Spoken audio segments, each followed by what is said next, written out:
जय श्री कृष्ण दोस्तों। आज के इस वीडियो में हम बात करने वाले हैं एक ऐसे जो आपके दिमाग में आते हैं खौफ जैसा आपके मन में आ जाता होगा। जी हाँ दोस्तों, आज का टॉपिक है अघोरी। दोस्तों, अघोरी दो शब्द से मिलकर बना है, अ और घोर।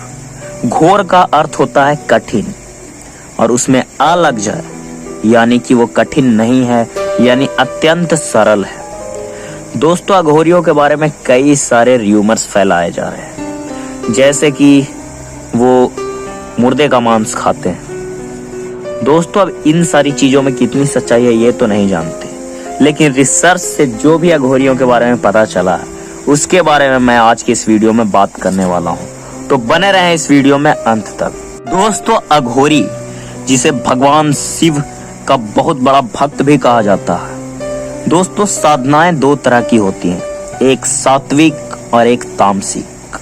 अब ये जो सेकंड नंबर की साधना है, सेकंड नंबर का मेडिटेशन जिसका मैंने नाम लिया तामसिक, इस तरह के मेडिटेशन को ये करते हैं। और ऐसा कहा जाता है कि जो आत्माएं भटकती हैं उन्हें ये अपने वश में करके उनसे जन कल्याण के लिए कार्य करते हैं। यानी ये उस खतरनाक चीज को भी इतना सरल तरीके से रखते हैं और अपने काम के लिए नहीं बल्कि जग कल्याण के लिए उसका यूज करते हैं। दोस्तों, अघोरियों के बारे में कहा जाता है कि ये मुर्दे का मांस भी खाते हैं, लेकिन आज तक ना ही ऐसा किसी ने देखा है और ना ही ये ऐसा करते हैं।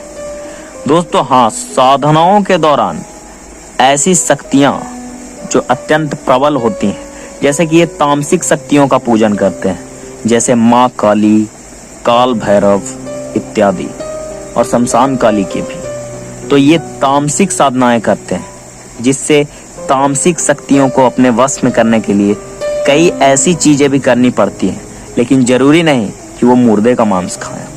हाँ दोस्तों, इनके साधनाओं में ऐसी चीजें होती है, जैसे सब जो जल रहा है उसके ऊपर भोजन बनाकर, खीर बनाकर खाना। इनके साधनाओं का ये नियम होता है। और जो ये मेडिटेशन करते हैं उसमें खास तौर पर 3 ही मेडिटेशन करते हैं, 3 ही साधना करते हैं, जिसमें पहला है शिव साधना, जिसमें भगवान शिव का ये प्रत्यक्षीकरण करते हैं। दूसरा है शव साधना, जिसमें शव के ऊपर बैठकर उसको कुछ देर के लिए जीवित किया जाता है। और तीसरा है शमशान साधना, जिसमें शमशान को जागृत करते हैं। दोस्तों, शिव साधना में भगवान शिव को अपने सामने प्रत्यक्ष करते हैं और उनसे वरदान मांगते हैं। और ये जो शव साधना है ये काफ़ी क्रीपी और वियर्ड सी साधना है। ऐसा कहा जाता है कि दोस्तों, इस तरह की साधना में अघोरी शव के ऊपर बैठकर साधना करते हैं और शव को कुछ देर के लिए जीवित कर देते हैं। जैसा कि दोस्तों हमारे सनातन धर्म में आपको पता है कि आज भी सर्पदंश और बच्चों की मृत्यु के बाद उन्हें जलाया नहीं जाता, उन्हें दफन कर दिया जाता। तो ऐसे ही सब को वो निकालते हैं और उसमें कहते हैं ना कि जान डालते हैं। वो भटकती हुई आत्मा को उस मृत शरीर में प्रवेश करवाते हैं और कुछ देर के लिए फॉर सम टाइम वो जीवित भी हो जाता है और उससे जन कल्याण के लिए वो कार्य करवाते हैं, ना कि किसी का अहित करने के लिए। क्योंकि अघोरियों का इस दुनिया में कोई नहीं होता, वो उनका ना कोई परिवार होता है, ना ही वो किसी से कोई संबंध रखते हैं, वो अपना साधना ही करते हैं।